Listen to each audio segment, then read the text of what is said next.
broken. Okay, I'm going to try to hold this. Let me know if at some point you can't hear me.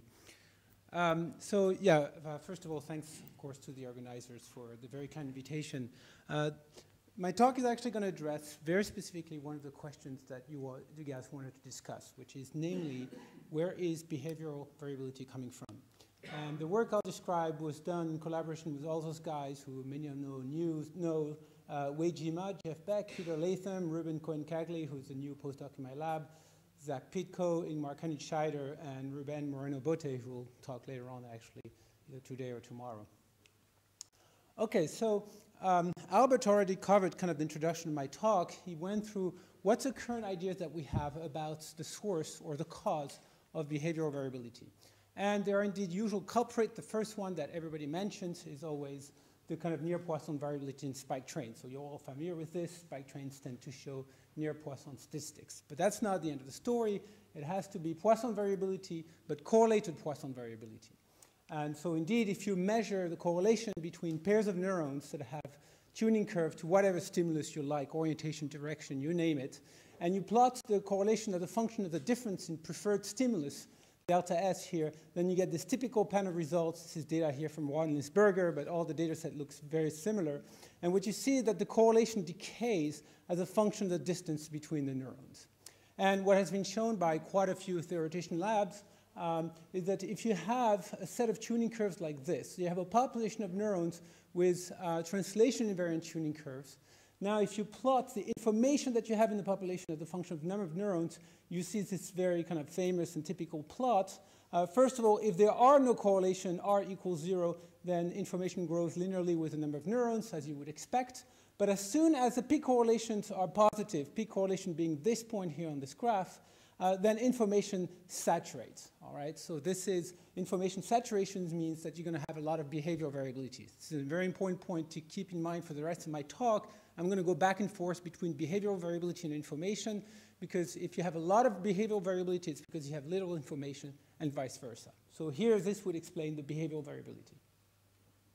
Okay, and this idea that correlations are bad also led to the converse idea, which is that decorrelation must be good, right? If somehow there was a way you could drop the correlation through whatever mechanisms, then this is good news because it's going to go up the information measure here. Because notice that where you saturate is higher for small correlation than it is for large correlation. So if you decrease the correlation, information goes up.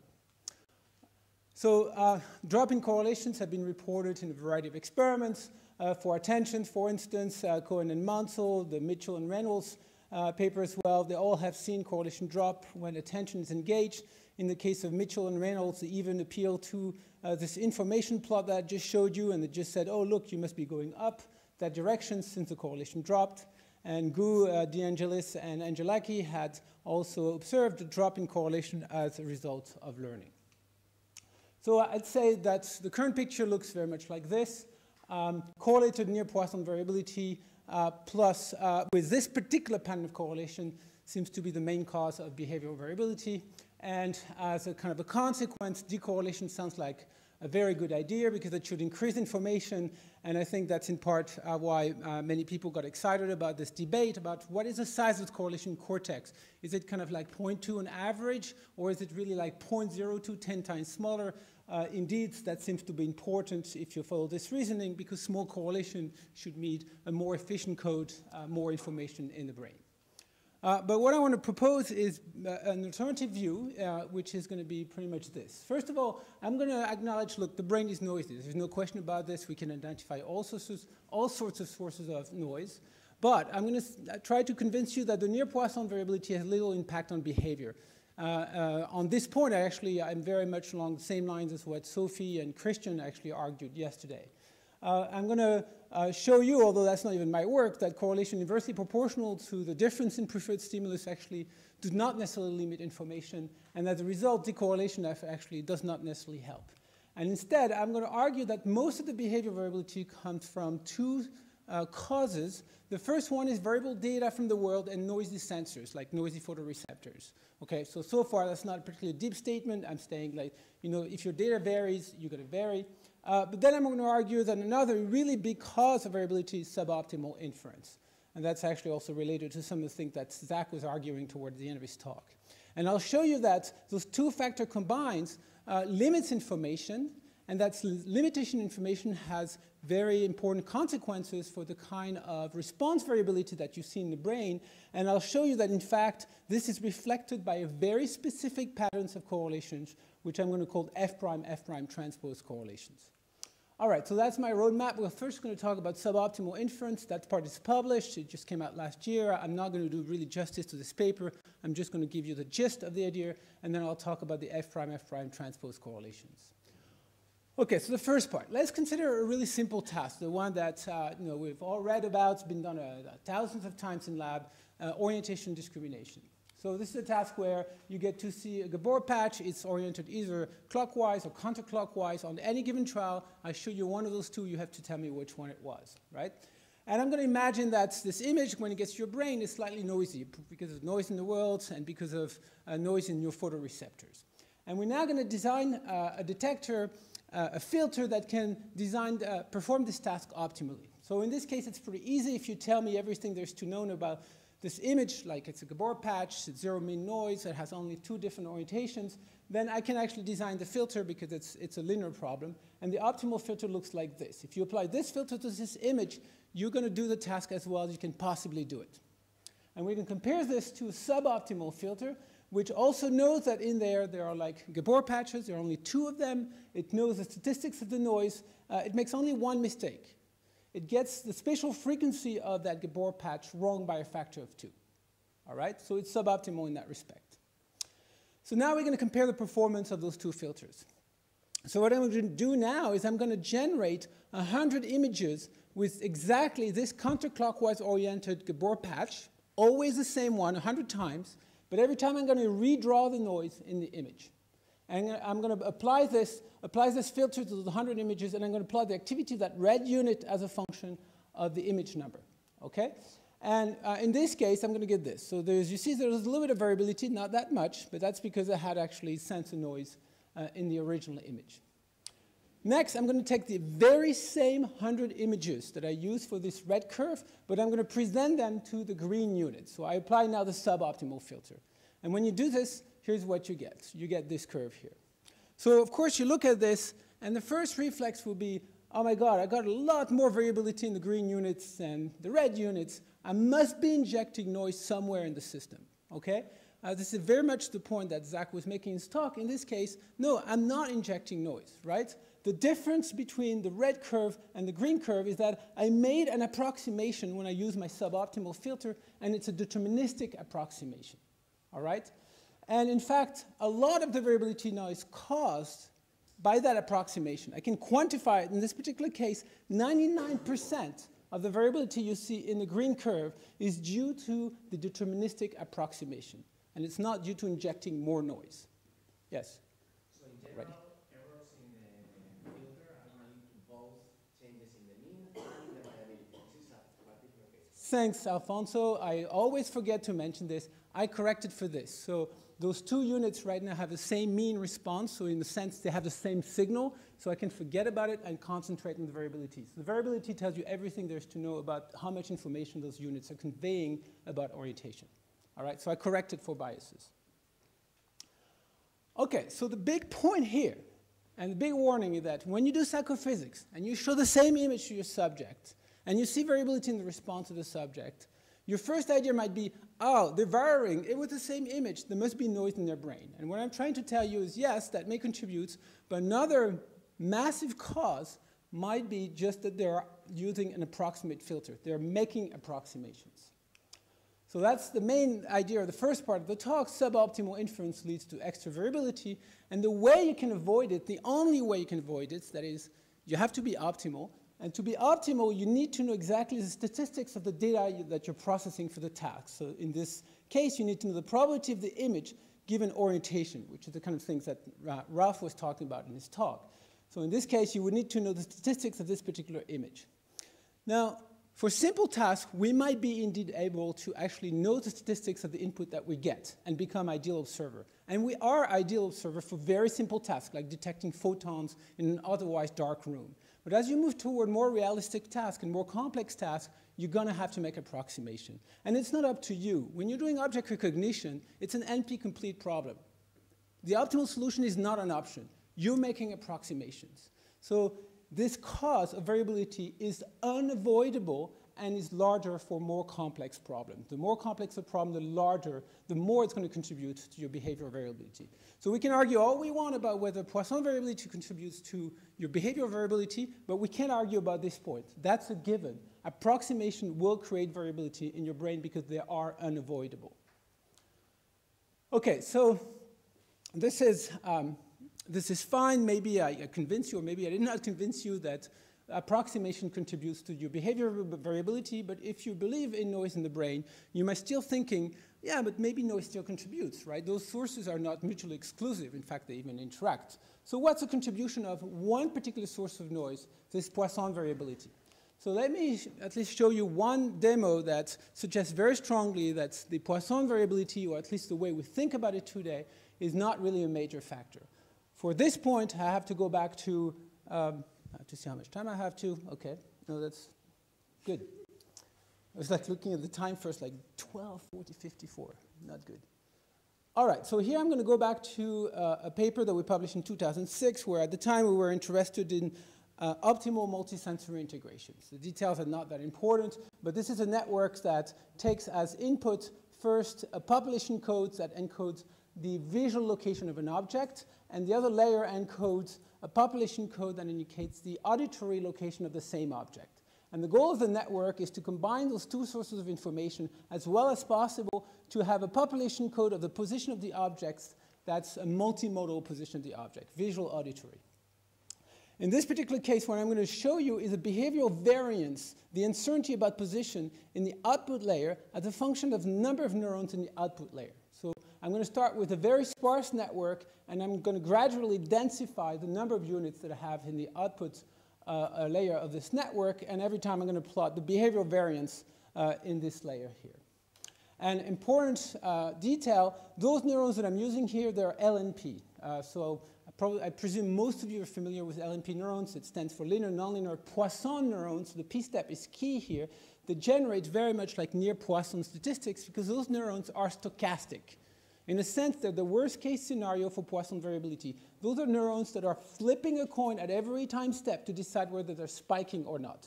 Okay? So this really allows us to now ask, how bad is this Poisson, this injection of Poisson noise in the circuit? So first on that plot, the first thing I want to show you is that I'm using here variable patterns of activity. I'm creating them. That's by construction. And so the variability that I injected in here sets a lower bound on how well I can possibly perform. Okay, it sets an upper bound on the information that this network is going to produce. So on this graph here, it means that because of variability in the input, I cannot have a better behavioral variance than this. This is a lower bound on behavioral variance. I cannot do better than that. It's your discrimination threshold. Think of it that way. Maybe I should have used discrimination threshold. It's the width of the posterior distribution. That's why we give it that name. But that's your discrimination threshold. So when I now look at the output here, what do I find? I find that as I increase the number of neurons in this layer, then the performance gets better and better and better. And in fact, we could prove, that's what we did in 2006, that if you wire the thing properly, you can pretty much get to the lower bound here. Okay, very nice. So this was our 2006 paper. But the point for this particular talk is that we can also use this demo to try to ask what is the impact of the Poisson variability. Because with LNP neurons, I can actually turn off the Poisson variability by getting rid of the p-step. And this thing still works, right? So what would it do? Well, if you concentrate now on a large network, well, we know exactly what it's going to do. With a p-step, you're on the blue curve. The best you can do is the red curve. So you remove the p-step, what happened? You drop to the red curve. In other words, the effect of your Poisson variability was completely negligible. In fact, it's negligible because every neuron is flipping a coin. That's exactly how this is designed. But the coin flipping is independent once you condition on the input. So if you have like a redundant code, you can easily average out that Poisson step, which is exactly what's happening here. Okay, so that takes care of my first part, which you can see. That's the point where we're arguing suboptimal approximations are really responsible for the main fraction of your behavior variability, and the p-step and the Poisson variability is not doing much. Next, I want to now show you how the F', correlations are actually the results of this suboptimal inference. So suboptimality increases behavior variability, which means that it decreases information in your brain. All right, so how is that reflected in your neural responses? So now what we have to ask is, in neural responses, what limits information? What is really the correlation that limits information? So I already talked about this, and I gave you the classic picture. And the classic picture is correlation that decays like this limits informations, which led to the idea that if you could decrease them, then you could actually get more information. So what I want to convince you now is that those two ideas are not necessarily true. So how about those correlations that decays like this? So there's two papers that are really interesting on this particular topic, one by Shamir and Sampolinsky, and a more recent one by Matthias' group. And in fact, these figures I borrowed straight from their paper. And what did those guys reported? Well, what they said that, look, if your correlation decays like this, and you have translation invariant tuning curves, then you do get this classic pattern of information as a function of the size of your neural population. But now if you break the symmetry of the tuning curve, so that you have some variability in the amplitude of the tuning curves, then suddenly you no longer have an information saturation. Regardless of the level of correlation, information keeps increasing with the number of neurons. Okay, so this is already telling you that those correlations are not information limiting, unless you really believe the brain is like this, but clearly we know that's not the case. Second point, what happens if you were to decrease the correlation in such a code? Well, okay, so let's consider two curves here, one for correlation of 0.6 and one for correlation of 0.1. Sorry, you can't read this, but it says 0.1 here. What happened to information? Well, if anything, if you want to really split hair, because it's basically not much is happening with information, but if anything, decreasing correlation from 0.6 to 0.1 will actually decrease information, which is the opposite of the general feelings that we all believe in, which is that less correlation is better. Here, more correlation is actually better with this particular plot. So decreasing correlation does not necessarily increase information. And in fact, we had in the past published a paper with Peggy series where we made a similar point where we use an orientation selectivity network. And we showed that decorrelating, once you start thinking about computation, does not necessarily increase information. In fact, in many cases, it makes things even worse. Okay, so what limits information in neural codes if it's not those kind of delta S correlations, that's correlation that's inversely proportional to the difference in preferred stimulus? What I want to show you in the rest of the talk is that it's correlations that are proportional to the product of the derivative of the tuning curves, F' transpose. Mike Shadlin was telling me last night that he's heard me give this talk several times and typically tells me I get lost about 2 slides into this part, I start doing email, so I'm going to really closely monitor him and see whether I can really get the idea across, because I'm kind of concerned that Mike doesn't quite get that point. I'm going to try to really simplify the argument to its bare bones, because ultimately I'm not going to be saying anything particularly deep. Think of a discrimination task. Broad or coarse, it's not going to matter. The argument is going to be the same. I'm going to do a fine discrimination task. So when you have a population code and you're presenting a particular stimulus S, the population response in response to S is going to be a hill of activity, right? I'm doing fine discrimination. I want to distinguish S from S plus delta S. So what I'm looking for is a displacement of the hill. So the color here is terrible. There's a hill here you can barely see here. But I want to, when I do discrimination, I want to see whether the hill shifted sideways, right? And what makes the task difficult is that there is variability in the response of the neurons. So then when I present S, typically I never get to see this. I get to see noisy version of this that varies from trial to trial. But it turned out that as long as this hill doesn't really shift sideways from trial to trial, you can get rid of this noise. You can average it, even if it's highly correlated, which is what Matthias' group showed.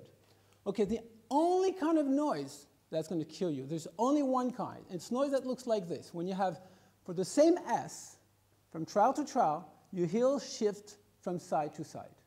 If that's your noise, you're screwed, because it looks exactly like your signal.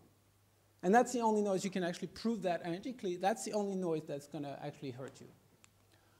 Okay, so what kind of correlation do you get when the only noise you have is a shifting of the shift of the hill like this? Well, there are different ways you can show that. What I'm going to do here is, when I have a hill of activity here, I'm going to represent this at the point in activity space. So I'm going to draw one axis per neuron, and along each axis, I'm just going to plot the activity of that neurons for that hill of activity. I am only showing you two axes, but you have to imagine that like as many axes as there are neurons in my population. So this hill of activity here is not going to be, the contrast is really terrible. It's going to be one point in that space that corresponds to this hill, right? If I have another hill of activity, it's going to give me another point, say here. And then like a third hill will give me yet another point at this location. If I were to now move the hill smoothly, what I would actually do is that I would follow in that space a smooth, nonlinear, one-dimensional manifold, which correspond to all possible hills at all possible locations. So each point is a different trial, or each point is a different neuron? Each point is a different hill of activity. So I'm not into trials right now. Each point is a different hill of activity. But now, and that gets to your questions, if the hill of activity shifts from trial to trial, what does that mean in that space? What it means is that you're basically drifting along this manifold, okay? That's what shifting noise will do to this graph here. Now you can imagine that if you're looking at fine discriminations and you're taking limits of small noise, you can linearize this whole thing and just worry about the projection of that noise onto the tangent to that space here, to that curve. And that curve here is characterized by the tuning curve, which I call f of s. So if that red curve is f of s, the tangent is f prime of s. So the green noise here becomes this white noise just along this direction, and this direction is the f prime direction. So if this is the only noise you have, your covariance matrix will be f prime transpose, which is why I call it f prime transpose noise. All right? In 3D, it looks like this. Really, the noise lives along the manifold f of s. This is the yellow distributions, but we're going to approximate it with the blue distribution you can barely see behind, which lives just on the f prime direction here. Okay, so information saturates because of f prime correlations, at which point you might be thinking, but wait, we've never seen f prime correlation in the brain. So what does it look like? They look like this, which is not unlike what Bruce talked about, but Bruce was doing something quite different from this. What I'm saying that when you're presenting an oriented Gabor, this is what correlation should look like, and that's not what people report in V1. You could actually have take those correlations and plot them as a function of delta S, so I can collapse this matrix onto a more familiar plot like this, and this is what you would get. And that's not what the data shows. It's missing those negative lobes here. Okay, so that's why people, when they see this data, they fit exponentially decay correlations. So what's going on? Are we wrong? Well, maybe what's going on is we have a mixture of this correlation in the brain. Those two correlations, and maybe that component is small. So does that sound realistic?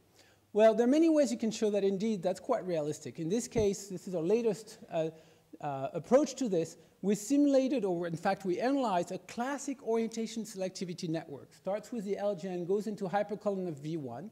In this case, we can analytically get the correlations. And when you build a network like this, and you ask what kind of noise correlation do I get, they look like this, just like the correlation we see in vivo. But in this case, we build it such that it has what we call order 1 information. That is to say, if you plot the information in this network as a function of the number of neurons, it saturates. So therefore, in here, there are f prime correlation. You just can't see them. They're buried in a lot of other correlations that do not matter. However, we can play a game here, which is we can remove the information limiting correlation. We can just remove the f prime transpose component. And if we do that, the data now looks like the red dots. Now, you'll be very hard-pressed to tell me which one is which, right? Especially those are perfect correlation. They're not estimated from 200 trial. They are the actual value. So what this plot is saying is that the f prime component is typically going to be super tiny in your data. But just to be sure, once we remove the f prime correlations, if we now compute information, bingo, it's linear with the number of neurons. So we have indeed removed the information limiting component. It's just very, very, very tiny. I'm going to skip this slide and just finish with this one, which is kind of the message that we have for experimentalists, which is stop worrying about correlations. My guess is it's going to be very difficult for you guys to figure out what's going on just by looking at correlation. But why do you care about correlations? Typically because you want to know what is the information in your system. So estimate information directly, but not through the correlations, because you're going to run into trouble. If you measure your correlation, and you have all of them, assuming you have a nice Newton array, you know all the correlation, you take your, the equation for Fisher information, what you're going to find is that even if your information saturates, with 400 trials, your estimate of information is going to explode. It's not going to reflect at all the information that you have in the system. So what we're recommending is decode. Don't bother about the correlations. They are too hard to measure. If you decode, you can recover the right saturation curve. So conclusions. I started with kind of the classic pictures. Poisson variability plus delta S correlations are bad, limit your information, and decorrelation should be good. And I hope that at the very least I convinced you to rethink about these particular assumptions. And instead, what I was arguing that a lot of the variability comes from suboptimal inference, which leads to those F prime correlations. Thank you very much. Some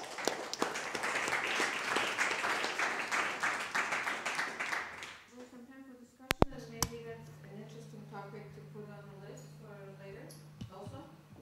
Are you implying that suboptimal inference always increases variability? Surely not. For unbiased estimator. So suboptimal inference will always decrease your performance.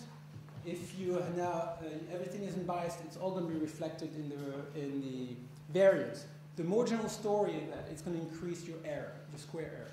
Because if you like half the special frequency in your filter there, it seems to me you expect lower variability. No, if you correct for the bias, it's the opposite. I'll show you the graph. We've done it. You have to have everything unbiased. Bruce? You're certainly making me rethink, but I want to try and understand the F prime correlation a bit further. If I understood it correctly, what defines the F prime correlation is the shape of your population tuning curve to your discriminant. Absolutely. So for the there is no real notion of discriminanta here. This is independent of the. This is where I may not be understanding. So the stimulus, the neutral stimulus in that task is a Gabor at an exactly intermediate orientation. Yeah, in this yes. And that gives rise to a hill of activity, which is what defines the F prime correlation, right? It's a hill of activity that's going to, it's a shift of the hill that triggers F prime correlations. But what I'm trying to get to is in the course task, your population activity is flat, and you're trying to detect two peaks that are now at the far ends of the spectrum. So what would the F prime correlation look like for the course task? Can you define it? The F prime, so if you do 2SC and you parameterize your task and you get a psychometric curve, which is the case, for instance, in Mike's task, what is the X variable on the X-axis, right? Yeah. It's coherence in their case. Yeah. If you're doing fine discrimination orientation, or discrimination is going to be orientation, okay? It's F prime of that variable that matters. So I don't believe in coarse versus fine discrimination. If you have a psychometric curve, you're doing fine discrimination. The question about which variable. Those guys were doing fine discrimination with coherence, but you could be doing it with everything else. But the point is the F prime that matters is the F prime of the variable that's in your psychometric curve. And? So I have a question about suboptimal inference leading to variability in behavior. Do you think that still happens in really well-trained animals? We shouldn't they be able to figure out what the right filter is and minimize variability eventually? Well, it's going to depend on the task. I think you can train a monkey all you want on a complex object recognition task. If it's NP complete, it's NP complete. You can train the monkey to be perfect. But if it's a really easy task, you should find that this should be able to approach ideal observer, which is what you see. What you see is that animal and humans deviate more and more from ideal observer as you make the task more and more complex. That's well known. And that follows quite nicely from this. It's because it's harder and harder to learn the model. But do you think there's some time course of learning the right filter that you might be able to do in a simpler task, like making decisions about orientation or about direction, for example?